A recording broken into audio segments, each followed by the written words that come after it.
Bienvenue à tous dans la Grande Ligue, l'émission qui vous raconte la fabuleuse histoire des franchises NBA. On dit que Rome ne s'est pas faite en un jour, mais dans la Grande Ligue, certaines franchises ont brûlé les étapes. Parties de rien, elles ont défié l'adversité pour se construire une identité à vitesse grand V. Celle dont nous allons vous parler aujourd'hui a même réussi un exploit. Naître et rapidement se faire une place dans l'enfer de la conférence Est des années 90. Portée par des colosses aussi dominants que populaires, elle s'est imposée comme la franchise séduisante par excellence. En plein cœur du royaume de Disney, ces magiciens de la balle orange n'ont jamais oublié de faire le show. Alors préparez-vous à une attraction à sensations fortes, car on vous emmène à la découverte du Orlando Magic. Vous êtes prêts? Let's go! My friend Wilt, Norman Chamberlain, was far and away the best player I've ever played against. To the All-Star game, number one, Oscar Robertson. To Murray, skyhook, way rocked the baby to sleep and slammed up. Magic and Larry saved the NBA. Isaiah Thomas! At the buzzer, Michael Jordan has won it for Chicago. There's the green shade, yes. Lakers have two. Bryant to shot. Steps over Toronto. Shot from Parker. Activity rising when it matters most. Getting it down, up for the layup. Oh, blocked by James. Steal. Curry throws it up to Durant.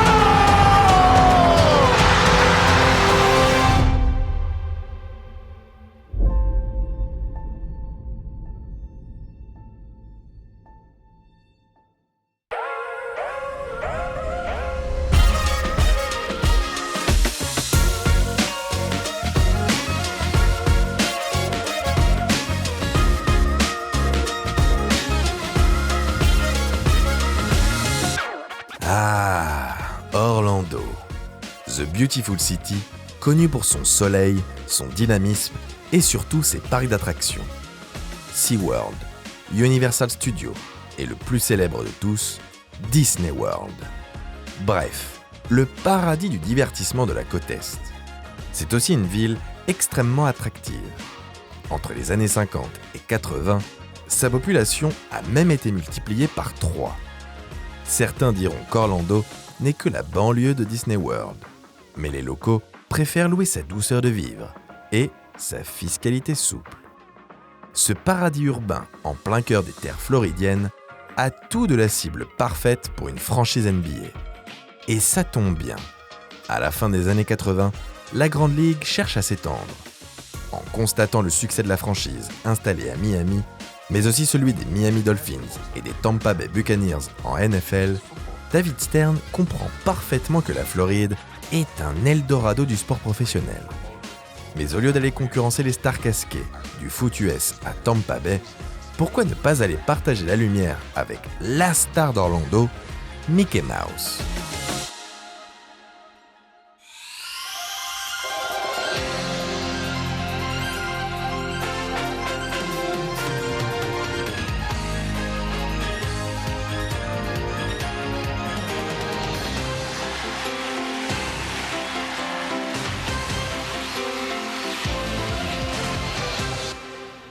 C'est officiel, la nouvelle franchise d'Orlando rejoint la NBA à l'aube de la saison 89-90. Son nom, le Orlando Magic, en référence au Magic Kingdom de Disney World. I, Marlin the Magnificent, am here to bring the most powerful magic the NBA has ever seen. L'équipe coachée par Matt Guokas récupère quelques role-players issus de l'expansion et draft Nick Anderson en 11e position. Mais le début du conte de fées n'est pas pour tout de suite. Et les premières saisons sont catastrophiques du côté de l'Orlando Arena. Say hi to Reggie Theus, everybody. I meant to do that. 18 victoires en 89-90, puis 31 la saison suivante, malgré un Scott Skiles élu MIP. Le meneur du Magic se permet même d'établir un record encore inégalé aujourd'hui, celui du plus grand nombre de passes décisives en un match. Oui, un soir de décembre 90, le meneur distribue 30 caviars face aux Nuggets. Un éclair de génie, rare moment de joie pour adoucir une saison bien morose. La saison suivante ne confirme pas la trajectoire et le Magic termine dans les bas-fonds de sa conférence avec 21 petites victoires. Un désastre sportif, mais une aubaine en vue de la draft qui se profile à l'horizon. Une loterie qui va marquer un tournant décisif dans la jeune histoire de la franchise. In some years, it's not exactly clear which player will be taken with the first pick. Not so this time. Barring the unforeseen, the first selection will almost certainly be LSU's Shaquille O'Neal. The second pick in the 1992 NBA draft goes to the Charlotte Hornets. And that means that the Orlando Magic will pick first in the 1992 NBA draft. Le Magic hérite du first pick de la draft 92 et le choix est une évidence. With the first pick in the 1992 NBA draft, the Orlando Magic selects Shaquille O'Neal from Louisiana State University. C'est le début d'un véritable conte de fées. Shaquille O'Neal intègre la Grande Ligue et Disney World vient de trouver sa nouvelle attraction phare. SHAQIEMOUSE.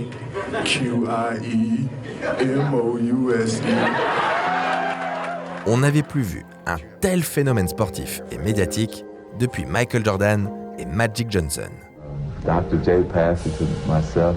I had to pass it to Michael Jordan. Now it's Shaquille O'Neal's turn. Are you ready to take all that weight and put it on your shoulders and handle that situation? I hope I am. Le Magic, justement, s'en frotte les mains. Et le géant de 2,16 m pour 136 kg transforme immédiatement l'équipe.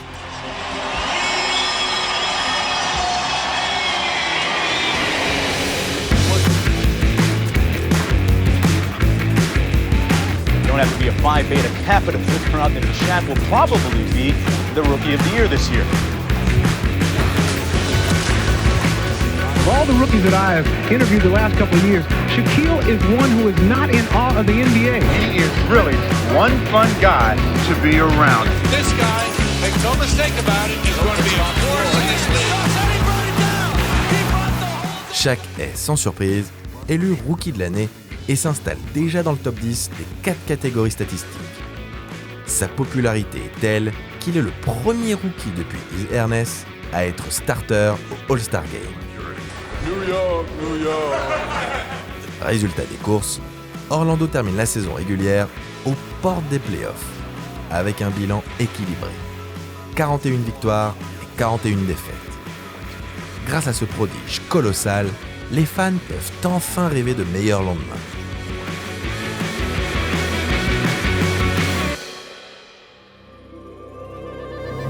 The second pick in the 1993 NBA draft goes to the Philadelphia 76ers. Unbelievable. Comme un bonheur n'arrive jamais seul, la franchise de Mickey hérite une nouvelle fois du premier choix de draft la saison suivante. Pourtant, elle n'avait qu'une chance sur 66 de l'obtenir. À croire qu'une bonne fée veille sur le Magic. Le prospect numéro 1 de cette cuvée n'est autre que l'ailier fort du Fab Five de l'Université du Michigan, Chris Webber. Un choix naturel, tant le garçon montre un potentiel impressionnant. Mais après avoir sélectionné Webber avec le premier choix, le GM Pat Williams l'échange à la surprise générale contre un certain Anthony Hardaway. Ladies and gentlemen, I'd like to report a trade. Orlando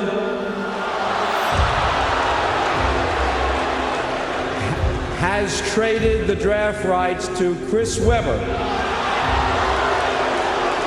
to Golden State in exchange for the draft rights to Anthony Hardaway and 3 future first-round draft picks.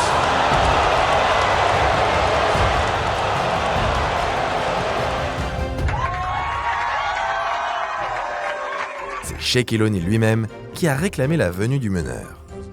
Sur le tournage de Blue Chips, chaque rencontre s'entraîne avec Penny Hardaway pour les besoins du film. Une amitié et une vraie complicité basketballistique se nouent entre les deux hommes. C'est décidé. Le pivot veut que la star des Memphis Tigers le rejoigne. Et le front office s'exécute. Caprice de star ou flair de génie?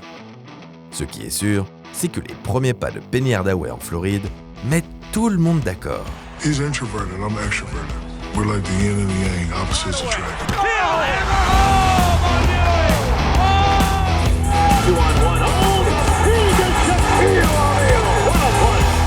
Hardaway could not. Penny on the baseline. Reverse stop. That's just good for them. Il faut dire qu'un meneur de 2,01 m, capable de shooter, driver et distribuer des passes lumineuses, ça ne peut que plaire au Magic. Le duo Shaq et Penny fait des ravages durant toute la saison. Le monstre est gavé de caviar par son meneur, tellement qu'il passe à 2 doigts de terminer meilleur scoreur de la ligue. Hélas, David Robinson et les Clippers en décident autrement. Mais peu importe, après seulement 4 saisons d'existence, la nouvelle franchise floridienne se retrouve en play-off. The Orlando Magic make history tonight against Detroit. They are in the playoffs officially with this victory. En plus, le néo-retraité Michael Jordan a laissé son trône vacant. Et tout le monde veut s'en emparer. Mais la lutte pour le titre suprême n'a rien d'un dessin animé Disney. La première du Magic en post-season tourne à la correctionnelle.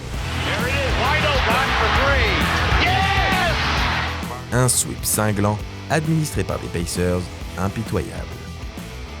Orlando poursuit son chemin lors de la saison 94-95.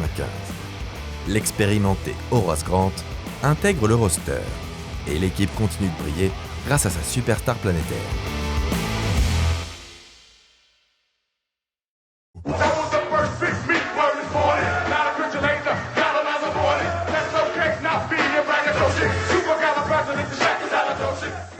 Qui de Mickey ou Shaq est le plus populaire en Floride? Difficile à dire. Ce qui est sûr, c'est qu'avec son maillot iconique rayé et son numéro 32 dans le dos, même le retour de Jordan en NBA ne parvient pas à faire baisser la popularité de l'autoproclamé Superman. Après s'être installé à la première place de la conférence Est, le Magic retourne en play-off, avec cette fois de nouvelles ambitions. Should we start planning a title parade in the land of Mickey, Minnie and Shaq? Plus question de faire de la figuration. Les Celtics, balayés au premier tour. Les Bulls, du revenant Jordan, impuissants face au Shaq. Et les Pacers de Reggie Miller, écartés au bout du suspense. Voilà le Magic en finale, seulement 6 ans après sa création. Le duo Shaq-Penny est irrésistible. Le Big Diesel domine comme jamais et compte déjà parmi les meilleurs pivots de la ligue. Mais cette fois, il va devoir se confronter à ce qu'il se fait de mieux dans la peinture.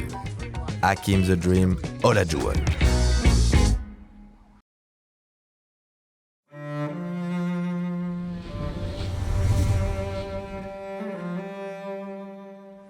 Les Rockets sont en quête de back-to-back.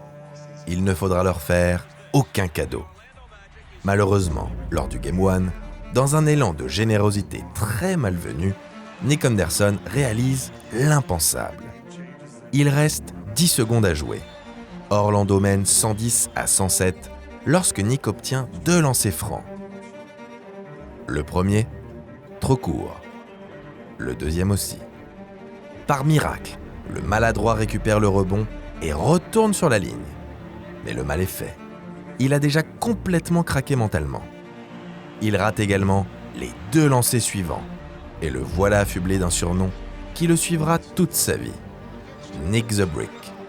Un traumatisme qui va le handicaper durant toute sa carrière. Alors qu'il tournait à plus de 70% au lancer avant ce fameux Game 1, il ne dépassera plus jamais les 40% sur la ligne. Terrible. Complètement déboussolé après ce choc monumental, Orlando perd sa magie et s'incline en prolongation. Rebelote lors des 3 matchs suivants. Un sweep bien sale pour une désillusion amère. mais on se dit que le meilleur reste à venir. Après tout, un tel groupe est forcément promis à un grand avenir. Malheureusement, le retour aux affaires du GOAT met un coup d'arrêt au séduisant Magic. Le Shaq est toujours aussi dominateur, mais ce n'est pas suffisant. Malgré une saison régulière record à 60 victoires, des Bulls en mission éliminent le Magic en finale de conférence Est. Le conte de fées touche à sa fin. O'Neal fait de moins en moins l'unanimité à Orlando et sa guerre d'ego avec Penny Hardaway plombe le groupe. Un sondage mené auprès des fans leur demande si O'Neal mérite sa prolongation à 115 millions sur 7 ans. Plus de 90% des votants répondent un grand non. Le divorce est consommé. À 24 ans, le premier franchise player de l'histoire du Magic fait ses valises. Direction la Cité des Anges, avec le plus gros contrat jamais signé en NBA à la clé. À Los Angeles, le Shaq écrira son histoire en formant un autre duo légendaire. L'équipe a perdu son meilleur atout et doit impérativement se reconstruire. Mais celui qui vient d'intégrer la liste des 50 meilleurs joueurs de l'histoire de la Ligue, seulement 4 ans après sa draft, laisse un vide immense derrière lui. Le Magic se retrouve orphelin de sa puissance, de son talent et de son leadership. Les blessures et l'absence d'un véritable franchise player minent les résultats de l'équipe.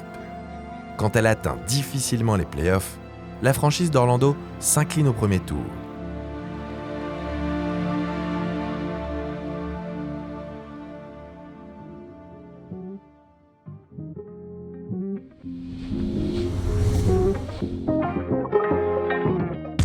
À l'aube du nouveau millénaire, le front office veut à nouveau insuffler de la magie à Orlando. Il faut des stars, des joueurs spectaculaires capables de faire vibrer les foules. Pour ça, quoi de mieux qu'un arrière qui a le scoring dans le sang et la Floride dans le cœur? Quoi de mieux que Tracy McGrady? Fatigué d'être dans l'ombre de son cousin Vince Carter à Toronto, T-Mac cherche un nouveau défi et veut se rapprocher de sa famille qui vit près d'Orlando. Pour accompagner le phénomène, le front office parvient à attirer une autre sensation de la Grande Ligue, Grant Hill. Les fans imaginent déjà le duo comme les nouveaux Jordan Pippen. Mais le conte de fées n'aura pas lieu. Dès le 4e match de la saison, l'ex-Piston se blesse. Il sera indisponible jusqu'à la fin de l'exercice 2000-2001. Malgré ce coup dur, Tracy McGrady s'empare des rênes de l'équipe. Avec 26,8 points de moyenne, il est élu MIP, bien suppléé par le jeune Mike Miller. Mais malgré les récompenses individuelles, l'équipe s'incline au premier tour des playoffs face aux Bucks. L'espoir renaît en Floride. L'équipe est jeune et talentueuse, mais les saisons passent et se ressemblent. Le Magic, porté par un T-Mac toujours aussi étincelant, carbure en saison régulière, mais bute toujours au premier tour en post-season. La faute à un supporting cast trop faible et à d'innombrables blessures. Avec 47 matchs disputés en 3 ans, Grant Hill est un homme invisible. Sa signature est officiellement un flop. Et pour ne rien arranger, Ben Wallace, l'homme qui avait été envoyé à Détroit en échange de Grant Hill, s'est révélé être un défenseur exceptionnel, l'un des grands artisans des succès des Pistons. Comme quoi, à Orlando, il faut faire confiance aux pivots pour gagner.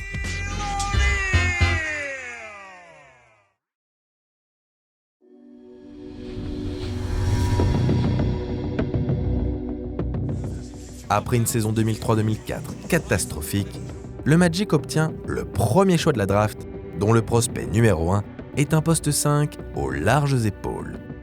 C'est la 3e fois de son histoire que la franchise obtient un tel privilège.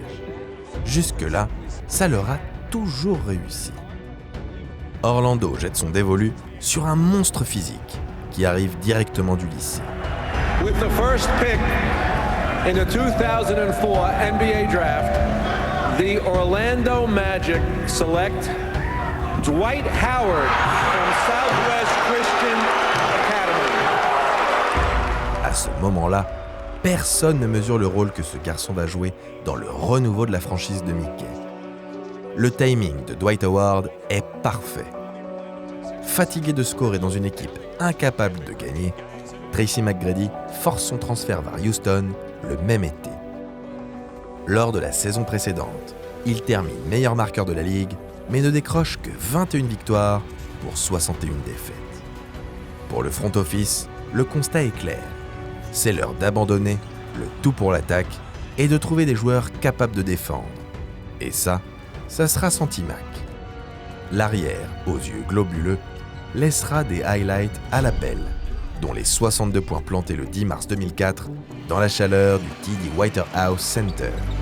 Arenas missing for three. McGrady with another rebound and a foul on Arenas. He'll go to the free throw line. Oh, he banked that in. Oh, he banked it in from half court. It won't count, but when you got it going on, you got it going on. Give it to him anyway. Give it to him anyway. Petit à petit, le Magic confie les clés du camion à Dwight Howard. Le pivot est régulier et performant depuis sa draft. Mais c'est en 2007-2008, après quelques résultats collectifs sans saveur, que son talent va définitivement exploser à la face de la planète basket. Dès ses premiers pas sur les parquets de la Grande Ligue, le numéro 12 a fait la loi dans les raquettes. Mais cette saison, il est d'un tout autre niveau. En Floride, on n'avait plus vu un pivot aussi dominateur depuis un certain Shaq. Sous l'œil avisé du nouveau coach Stan Van Gundy, Dwight ne fait que progresser.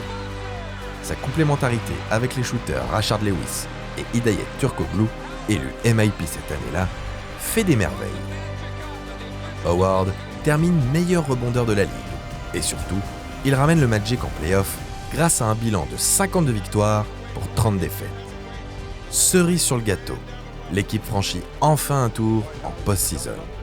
Une première depuis 1996. La comparaison avec Shaquille O'Neal est naturellement dans toutes les bouches. Dwight présente d'étonnantes similarités avec l'ancien pivot All-Star. Le physique hors norme, la domination dans la raquette, la popularité incroyable et même cette terrible maladresse au lancer franc. Le numéro 12 pousse cette comparaison à l'extrême lors du All-Star Game 2008. Ce soir-là, dans une New Orleans Arena euphorique, Dwight Howard enfile le costume du Man of Steel et remporte le concours de dunk grâce à une performance légendaire. He's got the cape moving, he's got it flapping. Oh my gosh. You win, young fella! You win! Superman! Il se fera désormais surnommer Superman, un titre autrefois réservé au seul Shaquille O'Neal. Mais s'il s'amuse de la comparaison, Howard veut faire mieux que son homologue au numéro 32. Il veut ramener un titre à Orlando. La saison 2008-2009 est celle de tous les espoirs. Dwight, incontestable meilleur pivot de la ligue, remporte son premier titre de défenseur de l'année. Avec 59 victoires, le Magic passe à une victoire du record de la franchise. En play-off, les hommes de Stan Van Gundy commencent par écarter les Sixers au premier tour. Puis, les Celtics, champions en titre, avant de retrouver la meilleure équipe de la saison régulière, les Cleveland Cavaliers du King LeBron James. Pour ce choc au sommet de la conférence Est, les deux superstars répondent présents. Avant le Game 6, LeBron James tourne à 41 points de moyenne. Un buzzer beater dans le Game 2 en prime.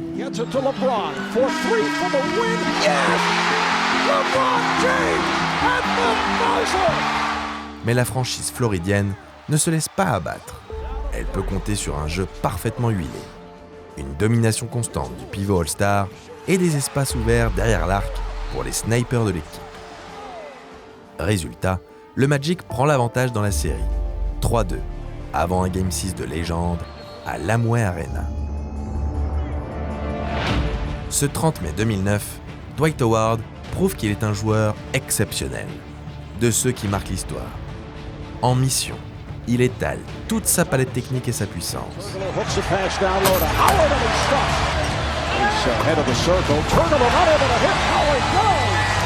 Detroit sweeping Atlanta. Well, they just ran Dwight Howard with the spin move. Cleveland est incapable de le contenir. Et les Cavs sont impuissants face à un Superman qui inscrit 40 points et gobe 14 rebonds. Surtout, il permet au Magic d'arracher la victoire, synonyme de finale NBA. 14 ans après celle de Shaq et Penny, la magie est de retour à Orlando.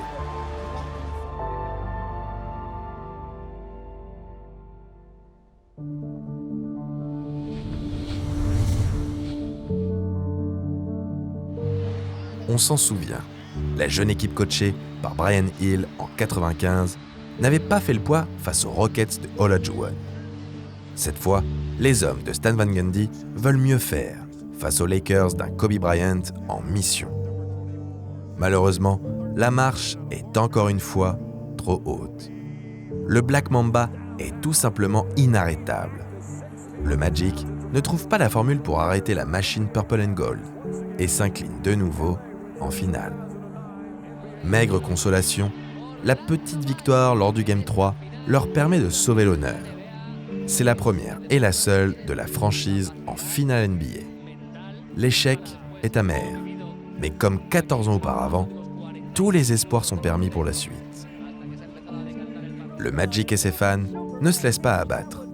Ils savent qu'ils ont tout d'un sérieux prétendant au titre. D'autant plus que l'équipe se renforce avec l'arrivée de Vince Carter en provenance du New Jersey. Vinsanity n'a certes plus ses jambes de 20 ans, mais son expérience et ses qualités sont un plus indéniable pour l'effectif. Reboosté, le Magic enchaîne avec une saison 2009-2010 monstrueuse. 59 victoires, le deuxième bilan de la ligue, et un Dwight Howard toujours plus dominateur. Défenseur de l'année, meilleur rebondeur, meilleur contreur et meilleur pourcentage au shoot. Le défenseur ultime en résumé. Malheureusement, le parcours des coéquipiers de Dwight s'arrête cette fois en finale de conférence. Défait par des Celtics revanchards. Personne ne le sait à ce moment-là, mais cette élimination marque le début de la fin de l'ère Dwight. Au début de l'exercice 2010-2011, Orlando inaugure sa nouvelle salle, l'Amway Center. Et si le bilan en saison régulière est un peu moins reluisant que l'année précédente, les performances de Dwight Howard, elles, n'ont jamais été aussi impressionnantes. Il tourne à 22,9 points, sa meilleure moyenne en carrière, et remporte un 3e titre consécutif de défenseur de l'année.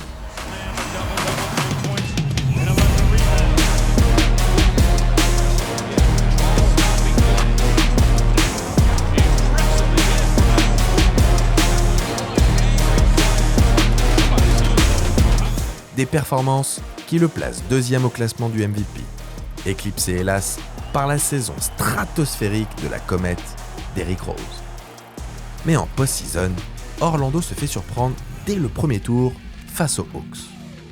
Un signe avant-coureur de la déchéance du Magic. Car si la saison régulière 2011-2012 semble satisfaisante sur le parquet, l'ambiance dans le vestiaire est tout autre. Dwight Howard se prend là aussi pour le Shaq et ne cache plus ses envies de départ.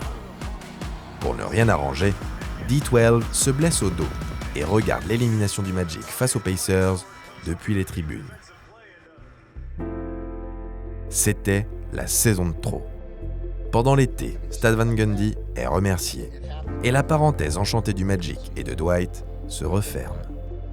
Le joueur le plus prolifique de l'histoire de la franchise s'envole vers Los Angeles, comme un certain Shaquille O'Neal 16 ans plus tôt, mais avec beaucoup moins de réussite à la clé.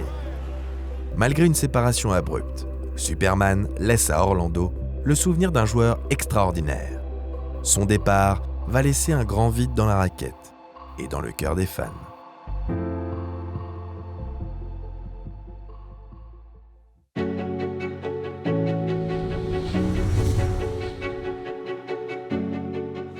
Orphelin de son meilleur joueur, le Magic doit se reconstruire. Saison après saison, la franchise accumule les bilans négatifs, ce qui lui permet d'obtenir notamment Victor Oladipo et Aaron Gordon à la draft. Le front office parvient également à attirer Nikola Vucevic, Tobias Harris et notre Evan Fournier national pour renforcer un effectif très jeune et peu expérimenté. De 2012 à 2019, les Floridiens collectionnent les mauvais résultats, tandis que les entraîneurs s'enchaînent et qu'aucun joueur n'arrive à véritablement émerger pour porter l'équipe. N'est pas Shaq ou Dwight qui veut. La franchise de Mickey s'enfonce inéluctablement dans les limbes de la conférence Est et n'en retire que très peu de satisfaction. Mais en 2019, une lueur d'espoir renaît à Orlando. L'effectif joue mieux et le Vooch est convoqué au All-Star Game. Une première pour un joueur du Magic depuis 2012. Markelle Fultz, le numéro 1 de la draft 2017, intègre l'équipe à la mi-saison. Résultat, Orlando pointe à la 7e place, synonyme de retour en play-off. 7 ans après sa dernière participation. Mais l'équipe ne fait pas encore le poids et se fait sortir en 5 matchs par les Raptors de Kawhi, futur champion.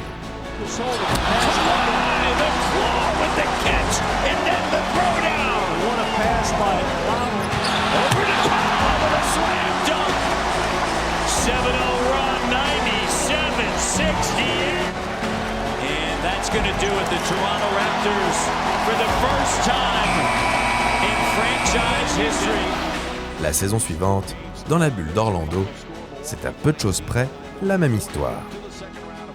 En 2021, le front office décide de faire table rase et renouvelle la quasi-totalité de l'effectif. L'heure est à la reconstruction.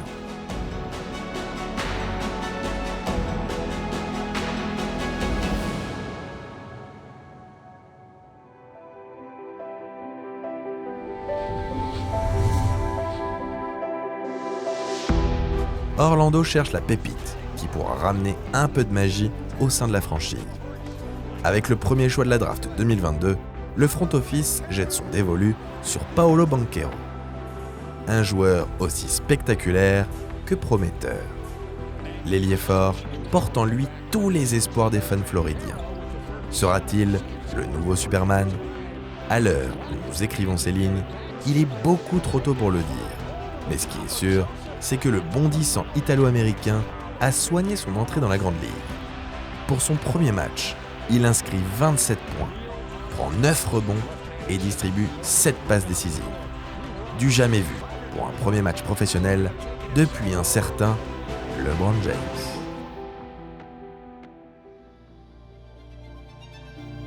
L'histoire du Magic, c'est celle de colosses surpuissants au royaume de Mickey. Des showmen au physique surhumain qui font le spectacle chaque soir. Une franchise qui, à peine créée, a brûlé les étapes pour atteindre les sommets.